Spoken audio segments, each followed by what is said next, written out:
할렐루야. 옆에 계신 분에게 한번 고백할 때 의인은 믿음으로만 삽니다. 우리 한번 믿음으로 고백하시겠습니까? 의인은 믿음으로만 삽니다. 아멘. 우리 또 고백할 때는 믿음 없이는 하나님을 기쁘시게 할 수 없습니다. 우리 한 번 더 고백하시겠습니까? 믿음 없이는 하나님을 기쁘시게 할 수 없습니다. 아멘. 한 번 더 고백하시겠습니까? 믿음으로만 세상을 이길 수 있습니다. 아멘. 믿으십니까? 예, 그래서 믿음은 우리에게 너무나 중요한데요. 오늘 찬양하면서 다시 한번 마음이 뜨거워지는 걸 느낍니다. 오늘도 우리에게 믿음 주셔서 우리로 살게 하시고 하나님을 기쁘시게 해드리고 또 세상을 이기는 그 승리를 우리에게 주실 줄로 믿습니다. 아멘. 예, 오늘은 선일의 다윗들이여 일어나라, 이런 제목으로 말씀을 나눌 텐데요. 그림 하나 띄워주시죠. 퀴즈를 내도록 하겠습니다. 오늘은 또 이제 청소년 청년들 그들을 또 학원으로 파송하는 예배인 만큼 재미난 퀴즈로 시작해 보도록 하겠습니다. 예, 화면을 띄워주시죠. 이게 무슨 뜻인지 한번 맞춰보시겠습니까? 우리 먼저 학생들에게 한번 기회를 주고 싶어요. 오늘 멋지게 교복을 입고 왔는데요. 혹시 이거 맞출 수 있나요? 너무 아재 퀴즈인가요, 이거? 손을 들고 맞추는 분께는 우리 목사님께서 선물을 주시겠습니다. 예. 없어요? 우리 학생들 중에? 예, 없는 것 같아요. 그럼 우리 어른들 중에 혹시 이 의미를 아시는 분? 예? 사는 게? 비슷했어요. 거의 비슷했습니다. 아직 거의 비슷했어요. 거의 비슷했습니다. 지금 힌트가 거의 나왔어요. 답은 아니지만, 예. 집사님 맞추시면 어떡해요? 제가 그렇게 보내드리지 않았나? 예. 맞습니다. 예, 손을 안 들었기 때문에 상품은 없어요. 손을 드셨어야 되는데, 사는 게 아니다. 탄식 소리, 이 탄식 소리.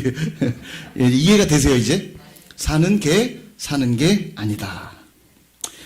여러분, 산다고 다 사는 게 아니라고 하는 이 말은요, 사람이 추구하는 가치가 있다는 의미겠죠. 그 가치가 추구되지 않으면, 무엇인가 만족되지 않으면 살아있다 해도 죽은 것과 같다, 이런 의미일 것입니다. 여러분에게 그런 가치가 있습니까?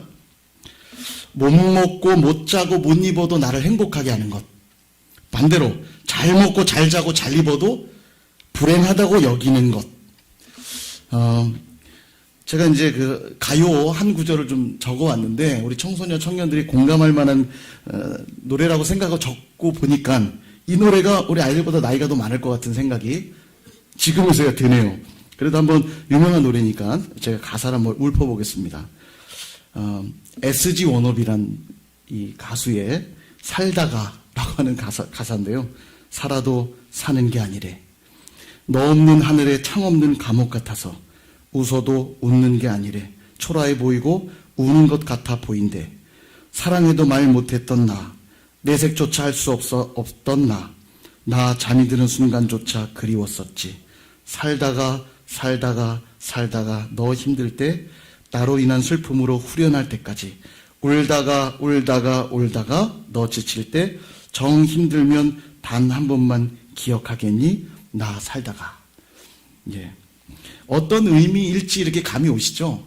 이 노래를 부르고 있는 사람, 이 가사를 쓴 사람이 느끼는 감정이 뭔지 아마 공감이 되실 겁니다. 그죠? 그와도 반면에 제가 참 좋아하는 노래고 제 아내에게 많이 불러줬던 노래입니다. 아마도 이 노래는 우리 뱃속에 있던 우리 첫째 아이가 또 많이 듣기도 했어요.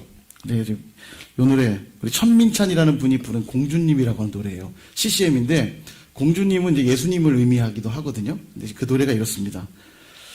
난 공주님을 모시고 가는 행복한 뱃사람, 거센 파도 난 두렵지 않아.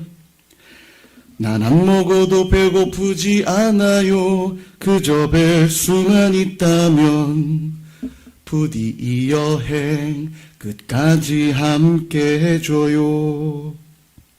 좋죠? 예. 여러분, 그 사상의학에 의하면 저는 태음인이래요. 태음인은요, 먹는 걸 먹지 못하면 인생의 의미를 잃어버린답니다. 제가 아주 공감했어요. 어떨 때는 그래 다이어트 좀 해야지. 오늘은 저녁을 안 먹으리라. 그리고 집에 가면요. 죽을 것 같아요. 인생의 낯이 없어진 것 같아요. 그러다가 이제 저희 아내가 그 얘기를 듣고 이제 한의사 선생님한테 같이 들었거든요. 그러지 말고 먹어. 차려주면 그렇게 행복해요. 그래 일단 먹자. 근데 여기 노래 보면요. 난 안 먹어도 배고프지 않아요. 다 거짓말이죠. 예. 먹어야 행복해요. 저는요. 근데 저희 아내에게 이 노래를 불러줄 때만큼은 진심인 거죠. 정말 안 먹어도 배고프지 않을 만큼 사랑하는 그 가치를 발견하니까 안 먹어도 배고프지 않다고 말할 수 있는 거예요. 사는 게 사는 거죠. 사는 게 사는 게 아닌 게 아니라 사는 게 사는 거예요. 앞서 이야기드렸던 살다가라는 노래는 사랑하는 사람과의 뭔가 이별, 헤어짐, 사랑하지만 사랑할 수 없는 상대를 향한 그 목마름이 사는 게 아니라고 이야기하고 있는 것과 반대로 너무도 사랑할 때 그 가치가 크니까 안 먹어도 배고프지 않다. 그런 거짓말까지 해가면서 그 가치를 노래하고 있는 걸 보게 되죠. 며칠 전 새벽 기도회 때도 한번 나눴지만 영국의 경제학자이자 철학자인 밀이라는 사람이 이제 공리주의를 주장한 사람인데 그런 얘기를 했어요. 배부른 돼지보다 배고픈 소크라테스가 낫다. 그런 의미예요. 뭐 다 우리가 흔히 이런 말 하잖아요. 먹고 살자고 하는 짓이잖아. 먹어. 이렇게. 근데 여러분 잘 먹고 잘 살기만 하면 되는 존재입니까? 그냥 잘 먹으면 행복하신가요? 그렇지 않잖아요. 우리의 정서가 만족되지 않고 삶의 보람을 느끼지 않으면 아무리 잘 먹고 잘 입어도 행복하다고 느끼지 않는 게 사람입니다. 그래서 우리가 뭐 사회 시간에도 이야기하잖아요. 사람은 1차 공동체를 이루고 살고 2차 공동체를 이루고 산다. 2차 공동체는 자기의 목적에 따라 모인 그룹을 말하는데 예를 들어 뭐 취미 활동을 위해 모인 동호회라든지 서클 활동 뭐 이런 것들이 2차 동호회 아닙니까? 2차 공동체에 소속감이 클수록 1차 공동체까지 보람을 느끼게 한다는 거예요. 왜냐하면 1차 공동체는 의무적으로 모이는 공동체일 수 있는데 2차는 자기가 보람을 느끼는 일들을 찾아서 이루는 것이고 거기서 보람을 느끼면 1차 공동체까지 보람을 느낀다는 거예요. 그러니까 사람이 가치를 찾으면 삶의 모든 것에 만족을 느끼게 된다는 거죠. 사람은 그런 존재입니다. 정서적 만족이 커지면 행복을 느끼는 존재예요. 하물며 영적인 존재인 우리가 영적 만족을 느끼게 되면 그 행복감은 훨씬 더 커지게 된다는 사실입니다. 그래서 우리는 반드시 영적으로만 채워져야 되는 존재라는 거죠. 아멘? 예, 우리가 만약 리얼 크리스찬이라면, 정말 그리스도인이 맞다면, 자신이 그리스도인이라는 사실이 확인되면 될수록 만족을 느끼게 돼 있어요. 진짜 크리스찬이 맞다면요. 어떠십니까, 여러분? 그런 거 느끼세요? 세상을 살며 내가 주님을 따르는 사람이라는 것, 내가 예수를 믿는다는 사실 때문에 감격하고 살 때가 많이 계십니까? 그리고 누군가가 그걸 확인시켜 줄 때, 야, 네가 정말 예수를 제대로 믿는구나. 확인 도장을 딱 찍어줄 때 불행하다 느끼는 게 아니라 만족을 느끼고 행복을 느끼는 경험들이 있으시냐는 겁니다. 많은 교회사 인물들이 생명의 위협을 느끼면서도 신앙을 포기하지 않았던 이유는 바로 이런 이유 때문인 거죠. 거기에 목숨을 걸 만큼의 가치가 들어있는 겁니다. 예수님을 부인하는 것을 인정할 수 없는 거예요. 주님을 따르는 것이 내 인생에 훨씬 큰 가치이기 때문에 다 포기할 수 있는 거죠. 그것이 없다면 살아도 사는 게 아니래 말하게 되는 겁니다. 여러분 See You at the Pole이라고 하는 기도 모임이 있어요. 국제 기도 모임입니다. 미국에서 시작됐는데 1990년대 10명의 청소년들이 학교에 있는 국기계양대에 모여서 기도하는 게 계기가 돼 시작된 기도 모임이에요. 미국에서 시작됐지만 지금 전 세계로 퍼져서 전 세계적인 기도 모임이 되었습니다. 귀하죠? 학교 안에 국기계양대로 크리스천들이 모여서 기도하는 거예요. 나라와 학교를 위해. 되게 귀한 기도 모임입니다. 보니까 이제 확인해 보니까 작년 2020년 30주기가 됐더라고요. 그래서 기념행사를 한 것들을 봤는데 사진을 좀 보여주시면요. 이런 거예요. 지금 국기계양대를 중심으로 학생들이 모여서 이렇게 기도를 하고 있죠. 저때 이제 나라를 위해 기도하고 학교를 위해 기도하는 거예요. 참 귀하다는 생각이 듭니다. 오늘 이제 학원 파송 예배인데요. 우리 학생들도 이런 기도 운동이 시작되면 좋겠다 싶어요. 아멘. 여러분들이 있는 학교로 가서 믿는 친구들을 만나면 야 우리 함께 기도하자. 어디로 갑니까? 국기계양대로 딱 가가지고 딱 저렇게 하면 이제 잡혀가요. 지금은 하면 안 돼요. 5인 이상 이렇게 모이면 큰일 납니다. 지금 코로나 때문에.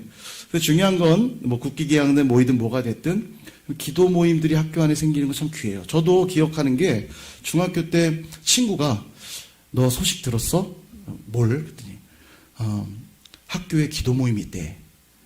그래? 한번 가볼까? 그리고 이제 가니까 양호실에, 음악실이었군요. 음악실에 양호 선생님께서, 아마도 많은 학생들이 양호 선생님을 보러 온 것 같아요. 학생들이 제법 있었는데 아름다운 양호 선생님이 모임을 인도해주고 계신 거예요. 지금 생각하니까 진짜 귀하죠. 그 선생님이 점심시간을 떼어서 빨리 점심을 먹고 학생들로 하여금 그곳에 모이게 해서 찬양을 부르고 기도 모임을 인도했던 기억이 나요. 중학교 2학년 때거든요. 매일 가게 되더라고요. 그 자리에 가서 찬양 부르고 기도하게 됐던 기억이 나는데 참 귀해요. 그래서 바라기는 우리 이제 학생들이 학교에 가서 그런 기도 모임들이 생겨났으면 좋겠다. 만약에 어떻게 기도 모임을 할지 모르겠다. 학교 안에 우리를 도와줄 선생님도 없는 것 같다. 그러면 근데 모일 의향이 있다. 그럼 저라도 가서 학교 측에 양해를 구해서 저라도 기도 모임을 만들고 싶은 마음이 있어요. 학생들이 학교에서부터 이렇게 기도하면서 믿음을 지키는 싸움을 해나간다면 강력한 일 아니겠습니까? 그죠? 아멘? 예, 우리 학생들은 관심이 없는 듯 합니다만.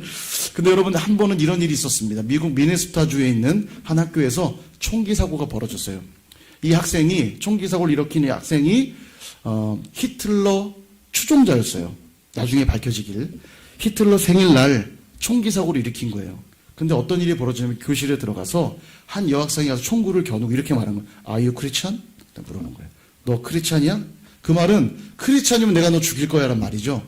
히틀러가 유대인들도 학살 많이 했잖아요. 히틀러 추종자였던 그 학생이 한 여학생에게 Are you Christian? 물어본 거예요.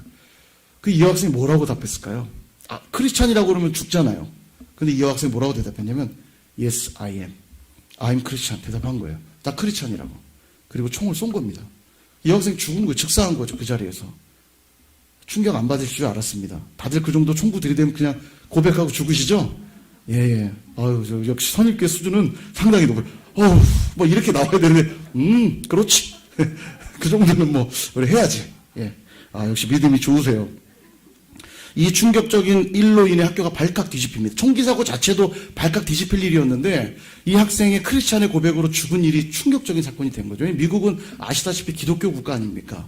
근데 이제 정부에서도 이제 그런 마음껏 그런 신앙을 가리키고 이런 것들이 제한되고 있는 시점쯤이었는데 이 학생이 담대하게 자기 크리스찬이라고 선언하고 죽게 된 일을 보면서 어떤 일이 벌어졌냐면 크리스찬 학생들이 다 일어난 거예요.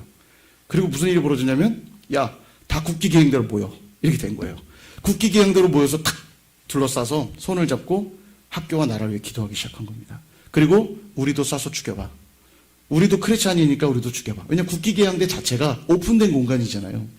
우리도 숨기지 않을 거니까 우리도 크리스찬이니까 쏠려면 쏴봐. 그리고 아이들이 다 국기계양대로 나온 거예요. 여러분 감동적인 이야기 아닙니까? 죽일 테면 죽여보라고 한 믿음의 항의. 그렇게 시우에토폴이 그 학교에서 또 울려 퍼진 사건이 있었다라는 겁니다. 여러분 오늘 본문은 우리가 잘 아는 다윗과 골리앗과의 싸움이죠. 우리가 알다시피 골리앗은 거인족입니다. 성경에 보니까 그의 키가 6규빗 한 뼘이라고 나와요. 성경에 나오는 한 규빗이라고 하는 것은 옛날 그 측량이 정확하지 않았기 때문에 손끝에서부터 이 팔꿈치까지의 길이를 한 규빗으로 규정을 했는데 이 길이가 대략 45cm 정도 됩니다. 6규빗이라고 하면 270cm 정도 되죠. 2m 70에다가 한 뼘이라고 했으니까 요 길이가 한 20cm 되겠죠. 그러니까 2m 90 정도. 골리앗의 키가 거의 3m 가까이 돼요. 우리 태훈 형제 제가 아까도 걸어가면서 보니까 키가 꽤 큽니다. 그래도 제가 보기엔 2m 안 되잖아요. 근데도 딱 보면 위압을 느껴요. 키가 크고 몸이 좋잖아요. 제가 아까 태훈 형제 어디가 지금 돌아섰는데 뒤에 딱 서 있는데요. 공포심을 느꼈어요, 제가. 2m도 안 되는데도 조금만 더 커도 되게 위압을 느끼는데 골리앗이 거의 3m 되는 키를 가졌다면 누가 봐도요 공포심을 느낄 만한 키였을 겁니다. 그가 입었던 갑옷의 무게는 놋 6,000세겔이래요. 세겔이라는 게 이제 무게 단위의 저거기 때문에 얼마 정도의 무게냐면 57kg이랍니다. 놋 57kg. 느낌이 좀 안 오시죠? 반가마보다 더 되는 무게인데 제가 보기엔 우리 중학생 정도는 절대 못 들어요. 그죠? 반가마 못 듭니다. 꽤 무겁거든요. 근데 반가마보다 무거우니까 골리앗이 자기 갑옷 벗어서 우리 중학생 친구들한테 던지면 그냥 그 자체로 무기예요. 그냥 깔려서 못 일어나는 겁니다. 그 정도로 그가 입은 갑옷이 대단했다는 거죠. 몸에 있는 크기가 그 정도인 거예요. 창자루는 배틀채와 같았다. 배틀자는 틀과 같이 생겼다는 거예요. 얼마나 공포스럽겠습니까? 창날은, 창이 아니라 창날. 창날은 철 600세겔. 역시 무게로 하면 7kg 정도. 7kg도 감이 안 오시죠? 10kg 쌀 이렇게 들어보셨죠? 창날만 그 정도 무게라고 하면 한번 상상해 보세요. 7kg짜리 칼을 가지고 요리하시는 거예요, 집에서. 팔이 아프시겠죠? 잘 쓸리겠습니까? 이 무거워서 7kg 칼. 근데 그가 든 창의 날만 7kg라니까 와, 스쳐도 그냥 사망이에요. 굉장한, 더군다나 방패를 든 자들이 골리앗 앞에 행했다. 방패 부대가 딱 나가서고 있는 거예요. 그러니까 접근조차도 할 수 없을 뿐더러 1대1로 붙는다 해도 이길 가능성은 전혀 없는 거죠. 권투나 격투기를 봐도요, 리치라고 그러잖아요. 팔 길이, 뭐 다리 길이 다 신체 사이즈가 나오는데, 신체 사이즈가 단 몇 센치만 더 커도요, 그 경기는 승리할 확률이 아주 커집니다. 똑같이 뻗으면 상대방만 맞잖아요. 그래서 조금만 길어도 상대 승리를 예측하는 정도인데, 이미 골리앗은 뭐 게임이 안 되는 거죠. 반 사람 이상 크잖아요. 게임이 안 되는 싸움입니다. 근데도 다윗은 어떻게 모두가 두려워했던 골리앗 앞에 나아가 싸울 수 있었을까? 여러분 궁금하지 않습니까? 세 가지로 좀 정리를 하고 싶은데, 첫 번째는요, 다윗은 상식에 갇혀있지 않은 자였습니다. 다윗이 승리했던 이 물매 전술, 우리가 잘 아니까 본문의 내용 설명 안 해드려도 잘 알 겁니다. 물매 전술은요, 결코 상식적인 싸움의 행태가 아닙니다. 그죠? 더군다나 상대는 골리앗이잖아요. 어떻게 물매로 싸워서 그를 꺾을 수 있겠습니까? 대부분의 사람들이, 거기 용사들도 많았을 텐데 골리앗과 나와 감히 싸울 생각을 못했어요. 왜 그랬냐면 그들은 상식에 매여 있었기 때문입니다. 싸움에는 창이 필요했고 칼이 필요하는 거 알았고요. 그걸 가지고 나와 싸우면 그가 가진 창과 칼이 훨씬 강력했기 때문에 이길 수 없다는 그 상식 때문에 아무도 나서지 않았거든요. 근데 다윗은 이 상식에 갇혀있지 않았기 때문에 싸우러 나갈 수 있었다라는 거예요. 이것이 아주 중요한 거죠. 우리 청년 청소년 여러분, 믿음은 도전하는 것입니다. 이 믿음의 특성이 그래요. 믿음은 도전하는 것이에요. 근데 적지 않은 사람들이 상식에 갇혀있는 경우들을 많이 보게 돼요. 그러니까 믿음을 활용할 수 없는 상태에 있는 거죠. 가나안 정탐 때 12명의 각 지파의 대표들을 보냈을 때 10명의 정탐꾼은 보고를 할 때 본 그대로 보고합니다. 그들이 이상하게 보고하지 않았어요. 본 그대로 보고를 했습니다. 상식적으로 보고했어요. 그죠? 그들은 거인 같고 우리는 그들보다 작으니 메뚜기와 같았다. 정확한 보고입니다. 상식적인 보고를 드렸어요. 근데 그들의 보고에 빠진 것이 있었습니다. 바로 하나님과 믿음이 빠져 있었어요. 이게 너무나 중요한 건데 이게 빠져 있었다는 거죠. 그러나 여호수아와 갈렙의 보고는 달랐습니다. 하나님께서 기뻐하시면 우리를 반드시 그 땅에 들이실 겁니다 라고 하는 보고를 통해 그들의 보고에는 하나님이 있었고 믿음이 있었다는 거죠. 그러기 위해서는 상식에 갇혀 있어서는 믿음을 작동시킬 수 없다는 것입니다. 같은 내용을 보고하지만 관점이 달랐죠. 그런 의미에서 믿음은 상식을 뛰어넘는 것입니다. 여러분 이때 상식을 뛰어넘는다는 말에 오해를 하시면 안 돼요.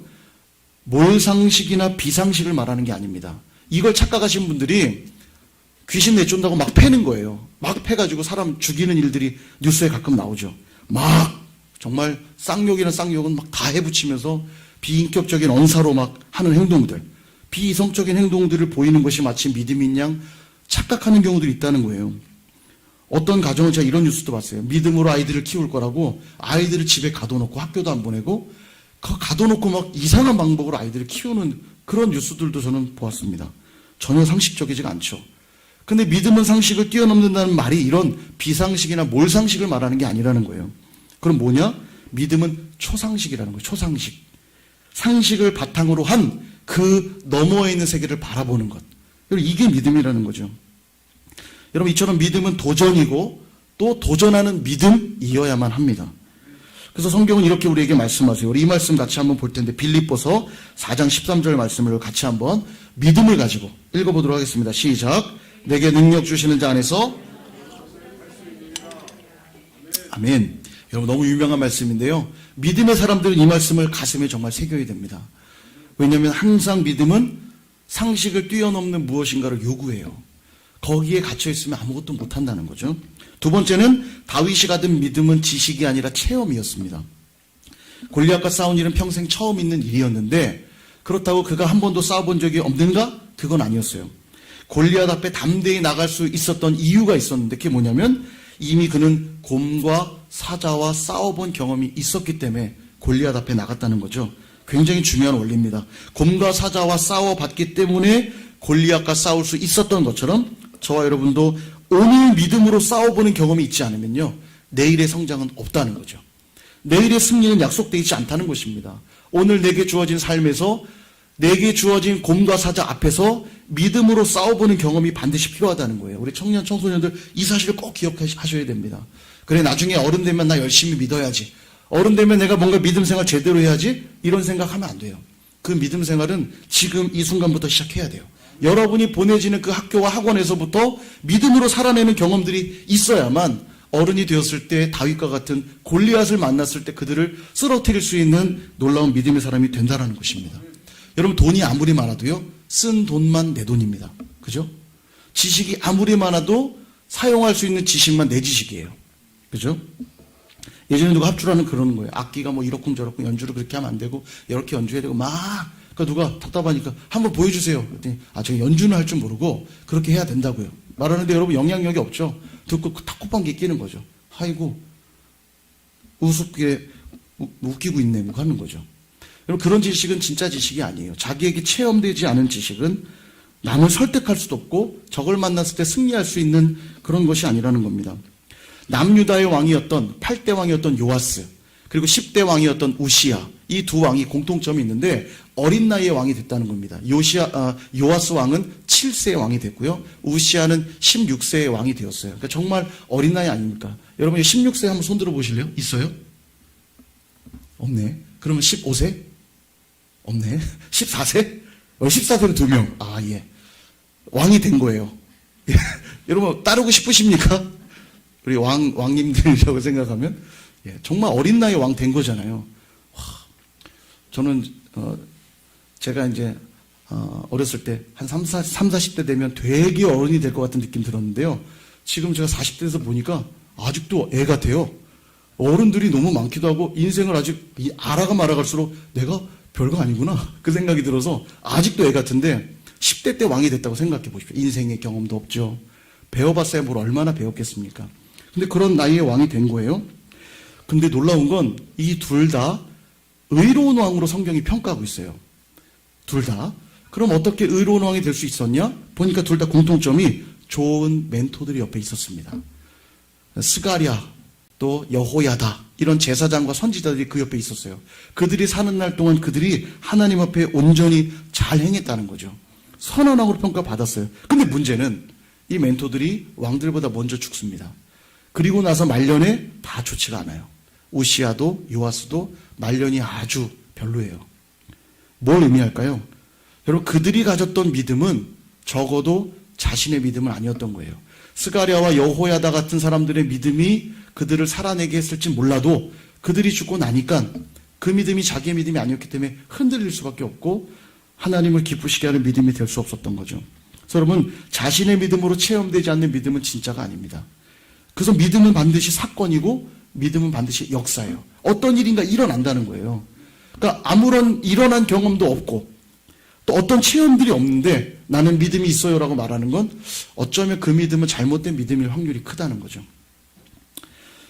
마지막 세 번째는 하나님께서 그분의 자녀를 준비하게 하신다는 겁니다. 여러분, 사울이요, 다윗이 나가겠다 한 얘기를 듣고는 그를 불러요. 그리고 야, 갑옷 입혀줘, 그렇게 말해요. 왜냐하면 전쟁에 나가려면 갑옷 입어야 되잖아요. 이게 그들의 상식이에요. 갑옷을 입었는데 입었더니 익숙치가 않아요. 왜죠? 다윗 갑옷 입고 싸워본 적이 없어요. 그러니까 불편해요. 그대로 벗어버립니다. 하나님은 우리를 세상의 방법으로 준비시키시지 않으세요. 하나님은 세상의 방법으로 우리를 무장시키지 않는다는 거죠. 칼이 전쟁에 반드시 필요한 도구가 맞습니다. 갑옷이 꼭 필요한 도구가 맞아요. 그런데 골리앗을 무너뜨린 건 칼도 아니었고 창도 아니었어요. 골리앗을 쓰러뜨린 건 뭡니까? 물매였던 거죠. 물매. 여러분, 우리는 종종 쉽게 세상의 방법으로 싸워보려고 합니다. 그러다 보니까 세상을 흉내내고 세상의 방법을 더 잘 익히려고 하는 노력들만 해요. 그죠? 옆집이 뭐 했다 그러면 우리 애도 빨리 시켜야 돼. 솔직히 그렇지 않습니까? 그죠? 우리 안 시키면 뭔가 뒤처지는 것 같고. 그런 말들이 우리가 쉽게 현혹돼요. 저도 이제 학부모다 보니까 주변에서 어떤 이야기들 들리면 요즘 애들 다 이거 시킨대. 그러면 흔들려요. 우리 애도 시켜야 되는 거 아니야? 이렇게. 누구나 다 그렇습니다. 세상의 방법으로 이게 좋다고 하면 왠지 그거 해야 될 것 같은 부담을 느끼죠. 근데 하나님은요, 그것들을 다 벗겨버리세요. 그거 입지 않아도 된다고. 벗기시고 뭘 입히십니까? 믿음을 입히세요. 믿음을 입혀주셔야만 세상을 이길 수 있거든요. 오해하지 마십시오. 세상의 지식을 배우지 마세요. 이런 얘기 드리는 거 아니고요. 세상을 등지고 사십시오. 이런 얘기 드리는 거 아닙니다. 다만 믿음의 원리 위에서 이것들이 작동되지 않으면 아무리 그것이 준비되었다 해도 세상을 이길 수 있는 지식, 세상을 이길 수 있는 힘이 되지 않는다는 거예요. 왜냐면요, 다윗은 평생 물매로만 싸웠던 사람 아니거든요. 그죠? 나중에 왕이 된 다음에 창칼 들고 나가 싸웠어요. 그러니까 물매를 들었던, 칼을 들었던, 창을 들었던 다윗이 싸웠던 그 원리는 뭡니까? 믿음이었다는 거죠. 믿음. 늘 그래서 다윗은 하나님께 묻잖아요. 하나님 나와 싸우리까 말리까? 하나님 제가 올라가리까 말리까? 항상 다윗은 하나님께 물었어요. 그리고 올라가라. 승리를 주리라. 그러면 담대히 나가 싸웠어요. 그러니까 다윗이 붙들었던 건 물매도 사실은 아니고 칼도 아니고 창도 아니고 다윗이 들었던 건 믿음이었다는 거죠. 항상 믿음의 갑옷을 입었다는 거예요. 이게 중요하다는 겁니다. 우리 청년 청소년들 꼭 기억하셔야 돼요. 진로에 대해서 고민 많으시죠? 그 진로를 향해 나아갈 때 여러분이 입으셔야 될 갑옷은 뭐라고요? 뭐라고요? 믿음이에요. 믿음. 아멘? 꼭 기억하셔야 됩니다. 골리앗을 이긴 것은 물매가 아니라 믿음이었다. 기억하셔야 돼요. 여러분 요셉이 우리 요셉이 총리가 됐어요. 아멘? 예. 저 요셉은 아니고요. 우리 성경의 요셉이. 성경의 요셉이가 좀 높으신 분 같은데 요셉이 총리가 되었는데요. 애굽의 유명한 MBA 경제학 박사가 돼서 총리가 된 겁니까? 아니죠. 공부하지 않았어요. 요셉은 보디발의 집에서도 감옥에서도 총리의 역할을 감당했습니다. 하나님이 그 일을 시키셨어요. 그리고 그 일을 맡겨졌을 때 총리로서, 가정 총무로서, 또 감옥에서는 간수장과 같은 역할로서 충실히 그 역할을 잘 감당했어요. 그랬을 때 하나님이 애굽의 총리로 세우셨다는 이 원리를 꼭 기억할 필요가 있습니다. 무슨 말이냐면 하나님은 우리를 준비시킨 것으로 사용하신다는 거예요. 그러면 오늘 우리가 무엇을 준비해야 되는가? 믿음으로 준비되어야 된다는 거예요. 오늘도 믿음으로 사는 경험이 있을 때 내일도 더 큰 믿음으로 우리를 사용하신다는 겁니다. 이게 중요하다는 것이죠. 그럴 때 골리앗을 만났을 때 골리앗을 쓰러뜨릴 수 있다는 것입니다. 우리 사랑하는 청소년, 청년 여러분들이 살아가는 이 세상은 결코 만만치가 않습니다. 거대한 골리앗처럼 대단해요. 그죠? 여기 이미 많이 살아보신 분들의 이야기를 들어보면 알 것이고요. 공감하시죠? 세상이 골리앗과 같다는 생각 드시지 않습니까? 근데 더 무서운 건 골리앗이 한 놈만 딱 서 있어도 무서운데 우리가 사는 세상에는 골리앗이 여럿이에요. 물질의 골리앗. 벌써 공포심이 밀려오죠. 스펙의 골리앗. 우리 학생들 벌써 이 공포 밀려오죠. 영어 공부도 해야 되고 자격증도 따야 되고 막 압박이 밀려요. 스펙의 골리앗. 근데 이럴 때 여러분 우리 어른들께 좀 부탁드리고 싶은 게 있어요. 뭐냐면 어른들이 자주 하시는 말씀이에요. 나 때는 더 어려웠다. 너 때는 그래도 좋은 거야. 너 때는 그래도 해볼 만한 거야. 이런 얘기 절대 하시면 안 돼요. 무슨 말이냐면요. 요즘 시대 자체가요. 이 상대적 빈곤감이 굉장한 시대입니다. 옛날엔요. 그냥 다 못 살았거든요. 그러니까 어려웠던 거 맞으세요. 근데 다 어려웠어요. 그냥. 다 어려워서 괜찮아요. 큰 차이가 별로 없었어요. 근데 요즘은요. 이 차이가 빈부격차도 얼마나 큰지요. 아이들이 느끼는 그 상대적 빈곤감이 되게 커요. 여러분 그 아이들의 어려움들을 이해해 주셔야 됩니다. 우리 때는 더 어려웠어. 이런 말 하시면 안 돼요. 그럼 아이들이 속으로 말합니다. 꼰대. 이 꼰대 소리 들으시면 이제 끝난 겁니다. 생명이 끝난 거예요. 꼰대 얘기는 듣지 않습니다. 우리 아이들이요. 여러분 꼰대 되시면 안 돼요. 라떼는 이런 거 하시면 안 돼요. 라떼는 그냥 커피숍 가서 사주시고 라떼는 이런 얘기 하시면 안 되고 우리 때는 그렇게 힘들었어. 너는 그래도 나은 거야.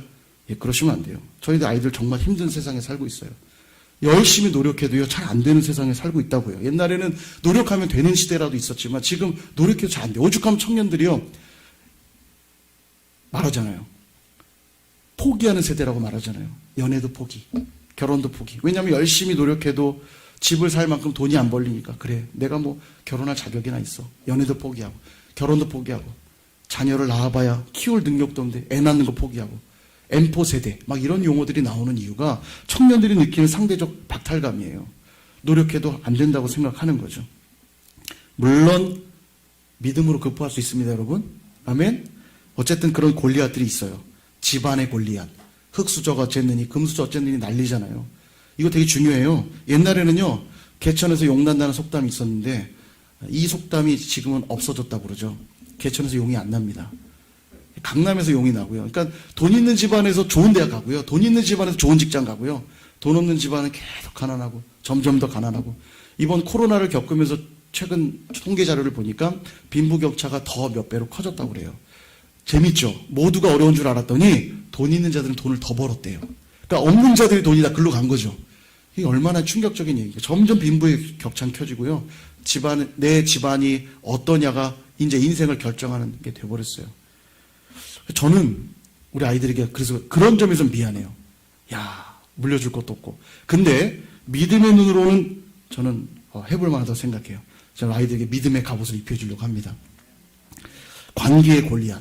사회 나가보면 학연, 지연, 혈연 묶여있는 대로 막 줄 타고 올라가잖아요. 이런 것들이 없는 사람들은 얼마나 괴롭습니까? 이런 수많은 골리앗들이 우리 아이들 앞에 서 있다고요. 어떤 갑옷 입혀주실 거예요? 여러분, 아무리 괜찮은 갑옷 입혀줘도 골리앗 갑옷보다 더 강력하시겠습니까? 안 돼요. 돈 아무리 더 벌어도 더 높은 자리에 올라가려고 해도 그들을 못 이긴다니. 똑같은 방식으로는 이길 수가 없어요. 어느 것 하나 비교해도 좌절할 수밖에 없고 낙심할 수밖에 없는 골리앗들로 질비한 것을 봅니다. 그래서 그들과 똑같은 걸 준비해서는 결코 못 이겨요. 이걸 꼭 기억하셔야 됩니다. 그들을 넘어설 수 있는 게 필요해요. 그게 뭐죠? 믿음. 세상이 갖고 있지 않는 것, 믿음. 우리만 갖고 있는 것, 믿음. 대답할 때까지 계속. 근데 그 다음 질문이 안 떠오르네요. 요한일서 5장 4절 우리에게 이렇게 말씀하십니다. 우리 믿음으로 이 말씀도 한번 같이 읽어보겠습니다. 시작. 무릇 하나님께로부터 난 자마다 세상을 이기느니라. 아멘. 여러분, 이 말씀을 마음에 새기셔야 됩니다. 힘들고 어려워 좌절하고 낙심될 때마다 다시 이 말씀 딱 붙들어야 돼요. 그래, 세상을 이기는 승리는 이것이니 우리의 믿음이지. 믿음의 갑옷을 내가 다시 입는다. 우리 청년 청소년들 따라해보세요. 믿음의 갑옷을 입는다. 네, 아멘. 갑옷이 좀 구멍이 많이 난 것 같죠? 네, 대신이라도 입혀줘야 될 것 같습니다. 여러분, 세상과 다른 게 있을 때만 세상을 감동시킬 수 있어요. 동의하십니까? 어제 제가 뉴스 보니까요, 선한 영양력 가게라는 거 들어보셨어요? 제가 되게 충격받았습니다. 이 선한 영양력 가게가 뭐냐면 전국에 1000개 정도의 점포가 선한 영양력 가게인 거예요, 보니까. 그분들이 뭐 특별한 게 아니라 자기 가게에 결식 아동들에게 이 급식카드가 주어지거든요. 이 급식카드 저희 아이들도 급식카드로 밥 먹은 적이 있습니다. 근데 한 4, 5천 원 정도 돼요. 그 아이들이 부모가 이제 맞벌이로 나가서 아이들끼리 집에 있는 아이들이 밥을 해 먹기 어려우니까 급식카드를 줘서 먹게 하는 거죠. 그런데 4,000원, 5,000원 정도로 먹을 수 있는 게 한계가 있는 거예요. 뭐 3,000원짜리 도시락이나 사 먹고 편의점 가서 삼각김밥이나 뜯어 먹으면 모를까. 식당 가도 그걸로 뭘 먹습니까? 그러니까 아이들이 제대로 못 먹잖아요. 이것을 너무 안타까워한 이 가게 업주들이 이 아이들을 위해서 식사를 제공하겠다는 거예요. 그래서 써붙이는 거예요. 누구든지 결식 아동이면 와서 마음껏 먹으라고. 우리도 어렵지만 모두 어렵다고 못 먹어서 되겠냐. 괜찮으니까 와서 먹으라는 거예요. 이 연합체계가 한 10,000개 정도 점포 이렇게 전국에 있는 거예요. 근데 그 중에 좀 대표 같은 분이 마지막 인터뷰 때 그런 얘기 하는 거예요. 괜찮으니까, 정말 괜찮으니까 문 앞에서 쭈뼛쭈뼛 하지 말고 당당하게 들어와서 먹어달라고. 그렇게 얘기를 하는 거예요. 제가 보는데 너무 감동이 되는 거예요. 와, 저분들은 크리스천일까? 이 궁금증부터 생겼어요. 왜냐하면 이게 바로 하나님 나라의 방식이거든요. 세상은 돈을 더 많이 벌어 정복하는 방식이고요. 더 높은 자리에 올라가 누리는 방식인데 거꾸로 내 돈을 쓰는 방식이잖아요. 근데 업주가 말하는 거예요. 저도 많이 어렵습니다만 저 아이들에게 줄 밥 정도는 있습니다. 얼마든지 와서 먹으라는 거예요. 심지어 어떤 사장님은 이 명함을 제작해가지고 동사무소 가서 주민센터 가고 주면서 동네 그 결식 아동들에게 이 명함을 주어서 거기에 이름을 쓰고 이걸 들고 오면 언제든지 먹을 수 있도록 하는 그 말하자면 그 프리패스 카드 같은 거죠. 이것만 들고 오면 언제든지 먹을 수 있도록 배포해 주십시오. 이걸 맡겼다는 거예요. 그래서 이분들 크리스찬일까? 이게 제일 궁금한 거예요. 이게 바로 하나님 나라 방식이거든요. 세상과 다른 방식으로 나아갈 때 세상이 감동하는 거예요. 이걸 보고 마음이 녹아져 내리는 겁니다. 그냥 무장해제 돼버리는 거죠. 지금도 이야기를 들으면서 무장해제 되지 않습니까? 와, 정말 대단하다, 귀하다. 그러면서 막 그렇게 강력하게 얘기하는, 쭈뼛쭈뼛 하지 말고 괜찮으니까 들어오라고, 걱정 말라고. 이게 바로 하나님 나라 방식이에요. 여러분, 오늘 우리가 해야 될 싸움이 있다면 오늘 우리 앞에 놓여있는 곰과 사자를 상대하는 그 싸움, 믿음의 싸움을 시작하셔야 됩니다. 다 여건과 상황은 다르겠지만 믿음으로 싸우는 경험들이 누적되기 시작할 때 우리가 언젠가 만나게 될 그 골리앗들 앞에서 주저하지 않고 믿음의 물매를 던져 골리앗을 넘어뜨릴 수 있는 겁니다. 이 경험이 없으면 나중엔 더 안 돼요. 골리앗 흉내만 내려고 하겠죠. 갑옷도 막 입어보고 칼 들어보고 하지만 정작 골리앗하고는 맞짱을 뜨지 못합니다. 이제 여러분들이 이제 가게 될, 이미 학교를 가기 시작했겠지만 여러분들이 만나게 될 그 학교 또 그 학원에서 여러분 믿음으로 살아내는 싸움을 시작하셔야 돼요. 지금부터. 전 도전합니다. 공부하기 전에 여러분 먼저 말씀을 읽고 기도하는 싸움부터 시작하십시오. 아멘. 저는 늘 그렇게 했거든요. 항상 책상에 딱 앉으면 성경부터 펴요. 한 장을 무조건 읽는 거예요. 의무적으로. 무조건. 왜냐하면 하나님 저 공부하는 것보다 주님을 믿는 삶이 제 삶에 더 중요합니다. 전 스스로 그걸 증명하고 싶었어요. 공부가 아무리 급해도 성경 말씀 먼저 읽어야지. 말씀 한 장. 근데 거의 읽다 보면 잠이 들어요. 그리고 그 잠은 참 꿀소금처럼 달고요. 늘러붙은 성경이 한두 장이 아니었습니다. 이런 침을 질질 흘리면서 자갖고 들러붙어가지고 주님 오늘도 잤습니다. 용서하여 주옵소서. 그렇게 하고 또 기도하고 하나님 그러나 공부할 때 지혜를 주시고 은혜를 주시고 함께 하옵소서. 공부 시작한 거예요. 그 싸움을 시작하셔야 돼요. 학교에서도요. 말씀을 펴보세요. 친구들이 뭐라고 하든지 말든지 신경 쓰지 마세요. 그 믿음의 싸움을 시작하셔야 돼요. 두 번째, 선생님 말씀에 순종하는 싸움도 시작하셔야 됩니다. 이 순종 훈련은 너무 중요해요. 집에서는 부모님께 순종하는 훈련 여러분 하셔야 되고요. 학교 가면 선생님께 순종하는 훈련 하셔야 되고, 교회 오면 교회 학교 선생님들, 또 목사님, 또 여러 우리 이끌어주시는 많은 어른들 앞에 순종하는 훈련을 하셔야 됩니다. 굉장히 중요해요. 저 중2 때 저희 주일학교 선생님이 그런 걸 가르치셨어요. 요즘 어떤지 모르겠습니다만 예전에 아마 그런 경험도 다 있으실 거예요. 학교 가면 선생님을 별명으로 부르잖아요. 야, 곰탱이 온다, 곰탱이. 독사 떴어. 막 이렇게 하잖아요. 그죠? 웃으신 분들은 이제 다 경험이 있으신 분들인데, 그리고 어떤 경우 이런 경우도 있어요. 막 이름을, 지민호 선생님이면, 야, 지민호 왔어, 지민호! 막 이름도 막 불러요. 근데 저희 주일학교 선생님이 가르치는 거예요. 선생님이 없다고 해서 선생님을 함부로 부르면 안 된다. 제가 그 말을 듣고 공감했어요. 그래, 맞지. 선생님이 있을 땐 선생님인데 없다고 선생님이 아닌 게 아닌데. 제가 그다음부터 바꿨어요. 선생님이 있든지 없든지 항상 누구누구 선생님. 아이들이 뭐 별명 부르든지 말든지, 야, 누구누구 선생님. 제가 항상 그랬거든요. 그랬더니요, 적어도 저에게 그 수업들은요, 한 과목이 다 귀한 수업이 되더라고요. 왜냐하면 저에게는 귀한 선생님이거든요. 무시해도 되는 선생님이 아니니까 공부하는 태도가 달라지는 걸 제가 느꼈어요. 선생님을 향한 존경하는 마음이 있으니까. 되게 중요해요. 여러분 학교에서 선생님께 순종하는 싸움도 믿음으로 싸움을 시작하셔야 돼요. 친구들이 그렇게 안 할 거거든요, 분명히. 세상하고 똑같아서는 절대 못 이깁니다. 그들과 달라야 돼요.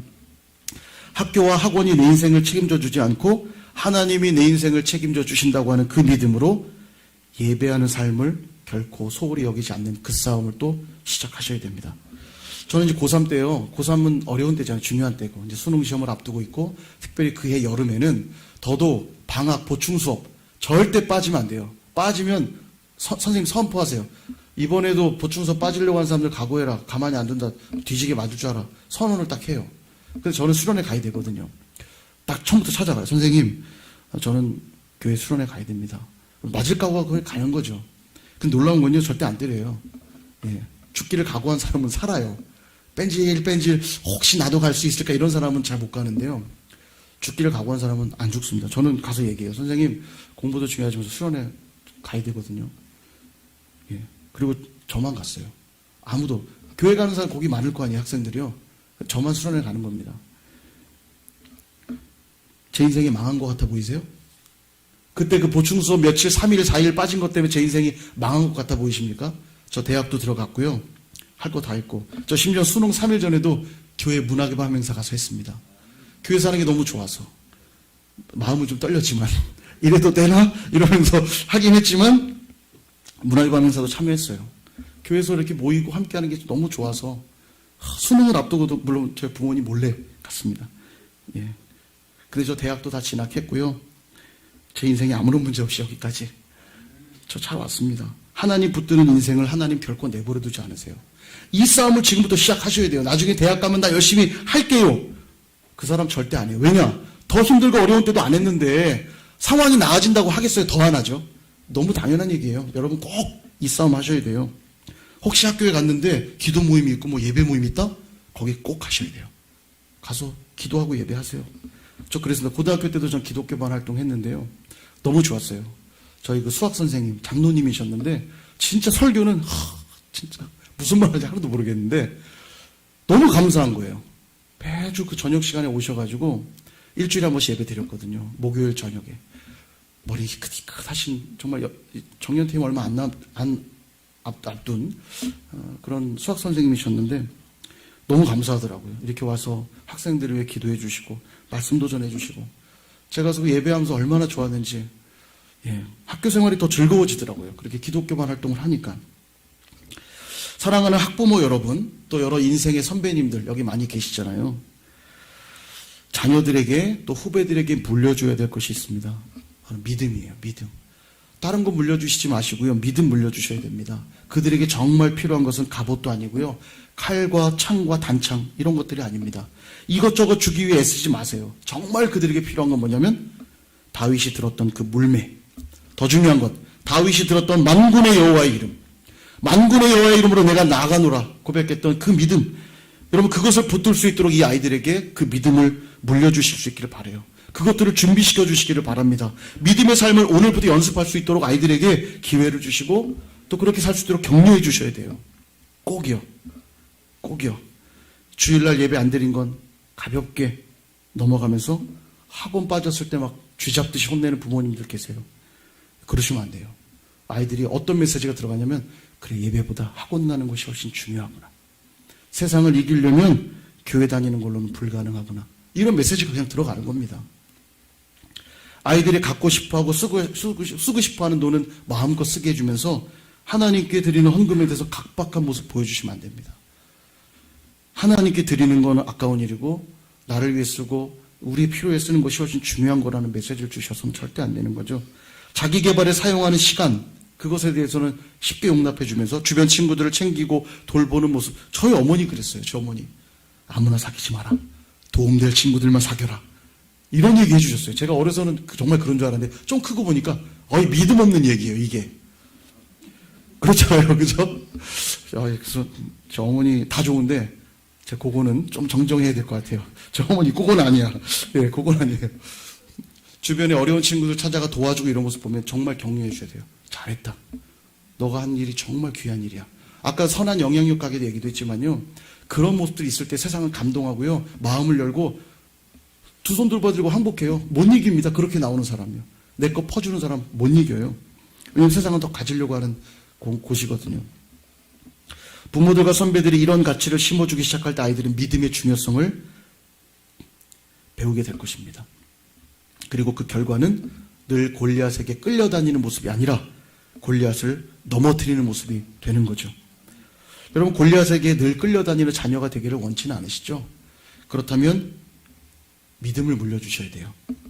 세상이 말하는 성공은 누리지 못한다 해도 세상을 향해 강단이 있는 그 모습 저는 그것이야말로 진짜 멋있는 모습이라고 생각합니다. 그죠?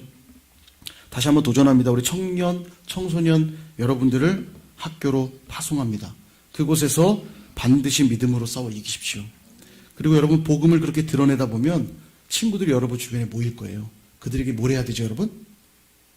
뭘 해야 됩니까? 전도해야죠. 그렇죠? 전도해야 돼요. 만군의 여호와의 이름을 붙들면 너도 나처럼 될 수 있어. 이 정도 얘기해 줘야 되는 거죠. 너 나처럼 되고 싶지 않니? 따라와. 선일교회로 와. 선일교회로 들어와. 이렇게. 아멘. 우리 학생들만 라면 안 하고 있어요. 우리 청천중학교 이제 올 한해 제가 우리 특공대를 좀 투입했습니다. 지수화라고. 기도 많이 해주십시오. 그래서 보니까 또 김주원도 있어요. 제가 특공대원을 2명 오늘 심도록 하겠습니다. 청천중학교 끝났습니다, 이제. 여러분 기도 많이 해주세요. 청천중학교가 저희 바로 옆에 있잖아요. 완전 복음화 될 수 있도록 기도 많이 해주십시오.